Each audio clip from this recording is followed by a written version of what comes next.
vocês mais à frente vão perceber um pouquinho melhor isso, em doenças do foro psicológico. Segundo a Organização Mundial de Saúde, a hipnose é um estado alterado de consciência durante o qual o indivíduo sente um profundo relaxamento físico e emocional.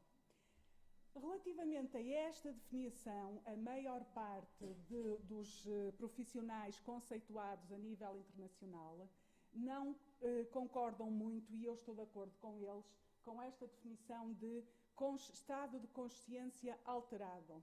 Porquê? Porque isto pode ser confundido com aqueles estados de consciência alterados provocados quer por drogas, quer até por psicofármacos que muitas vezes estão ou mal receitados, não de forma adequada, ou então muitas vezes também usados de forma abusiva. Relativamente a isto, também se coloca outra questão, que é, a maioria das pessoas pode ser hipnotizada, já que a hipnose levanta imensos desconfortos, ou seja, levanta imensas dúvidas. Segundo também estudos da Organização Mundial de Saúde, 90% da população mundial está apta para entrar naquilo que nós chamamos de transe, ou seja, para entrar naqueles estados que nos permitem trabalhar com esta ferramenta. A propósito disto, eu trouxe também a definição da Sociedade Americana de Psicologia, que reviu a sua definição agora em 2015, no início de 2015, e ela diz que a hipnose é um estado de consciência que envolve atenção focada e consciência periférica reduzida, caracterizada por uma maior capacidade de resposta à sugestão.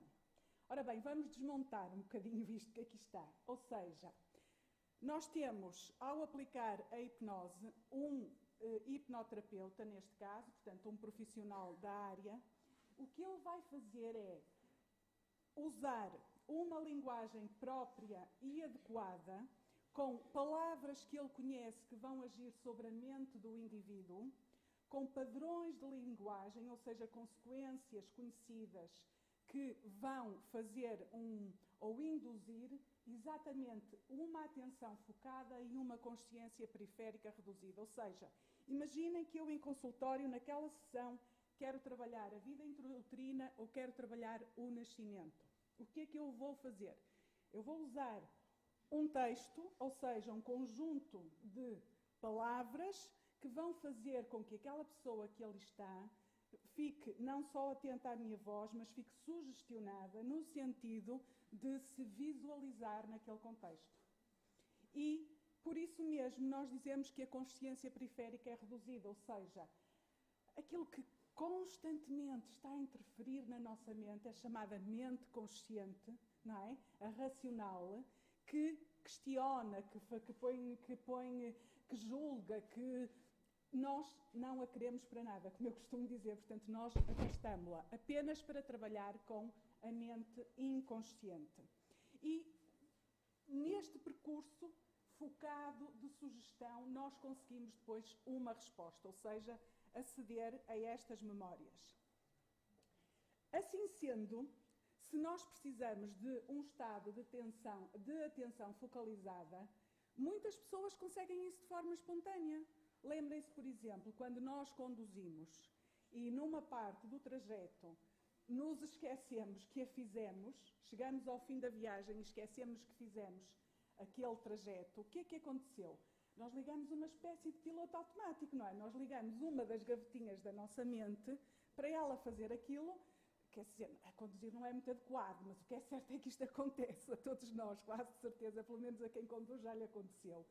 E há uma parte da nossa mente que fica a fazer aquela ação enquanto a outra parte se abstraiu. Isto também acontece quando lemos um livro, por exemplo, quando vemos televisão. Portanto, isto é, aliás, há estudos no sentido que dizem que de 90 em 90 minutos a nossa mente passa por estes estados chamados de consciência ampliada ou alterada, como lhe queiram chamar. Outra questão que se coloca é saber se a hipnose é clinicamente segura. então nós podemos assegurar que ela é completamente segura, porque há, uma vez mais, uma parte do nosso cérebro que é capaz de regular funções tão vitais como os batimentos cardíacos, como a temperatura da pele. Essa parte do nosso cérebro, ela defende-nos quando nós chegamos a uma circunstância qualquer e há alguma ação envolvente que reconhecemos ou pelo cheiro, ou pela pele, ou pela temperatura da pele.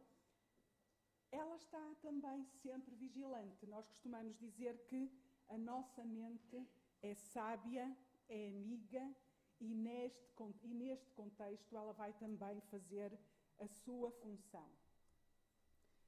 Podemos também colocar a questão: porquê usar a hipnose, não é? Já temos tantas formas de tratar, porquê usar a hipnose? A cada ano aumenta visivelmente o número de investigações que são feitas nesta área, nomeadamente nos Estados Unidos e em vários países da Europa.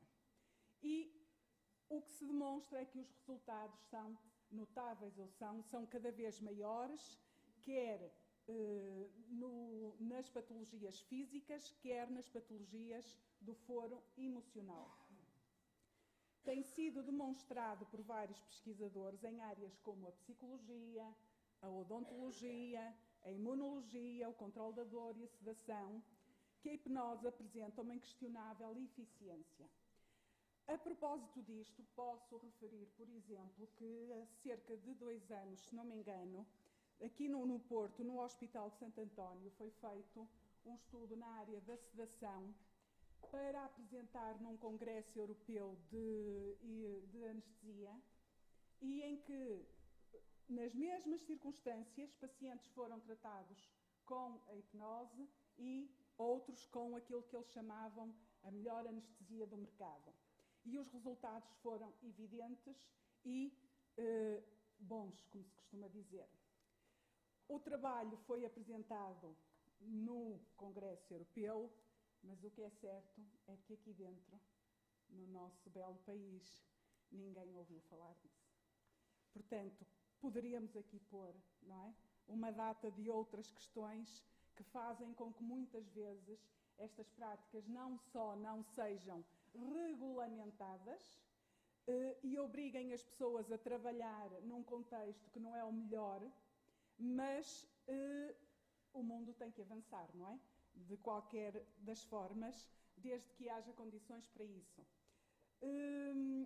A procura de novas soluções na psicoterapia e de melhores e mais naturais métodos de cura é um dos objetivos do ser humano hoje em dia. Ou seja, terapias que respeitem o indivíduo como um todo e que ao mesmo tempo sejam terapias breves, naturais e altamente eficazes.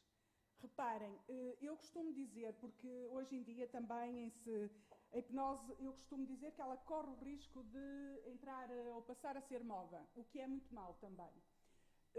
Mas se houver o devido cuidado e se as pessoas estiverem devidamente formadas, é realmente, não é um milagre, embora haja pessoas hoje em dia que recorram muitas vezes à hipnose quase como se fosse um milagre, ou seja, não obtêm resultados na chamada medicina convencional e depois acham que chegam ali e que resolvem a sua vidinha. Não, não é nada disto. Mas é realmente aquilo que eu costumo chamar a autoestrada das terapias, ou seja, ela é realmente muito, muito eficaz. Quanto mais não seja, porque se vocês pensarem que há uma grande parte do nosso cérebro que é completamente desconhecida ainda ao ser humano, não é?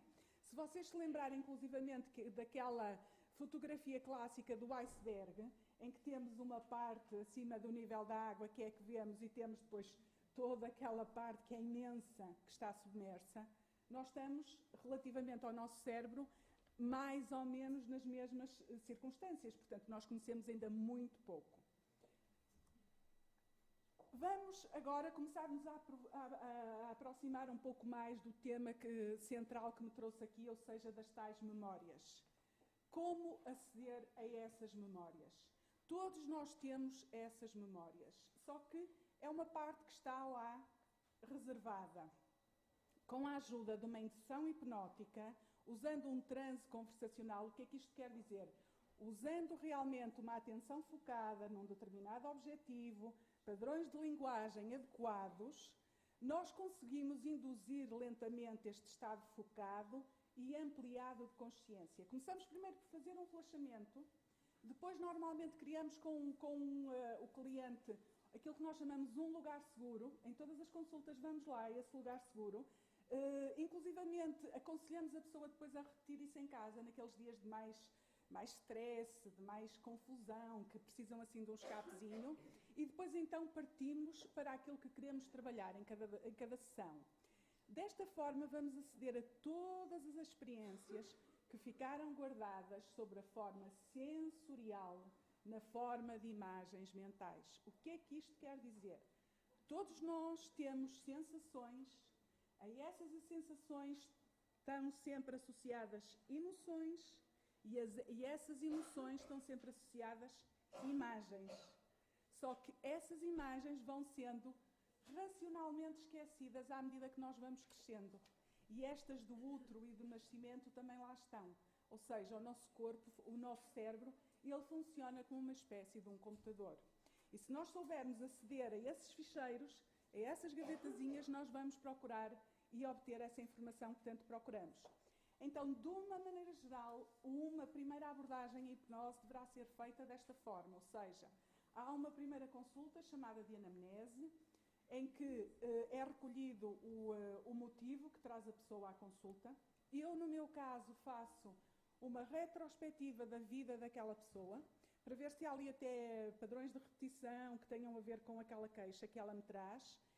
E depois, ao longo das sessões, para além de tratarmos ou para além de tentarmos resolver aquela questão que a pessoa me trouxe, vamos obrigatoriamente passar pela vida intrauterina, pelo nascimento, pela infância, pela adolescência e pela idade adulta. Muitas vezes o problema que trazem é o último, ou seja, é o da idade adulta. Só que ele muitas vezes espelha aquilo que está lá atrás.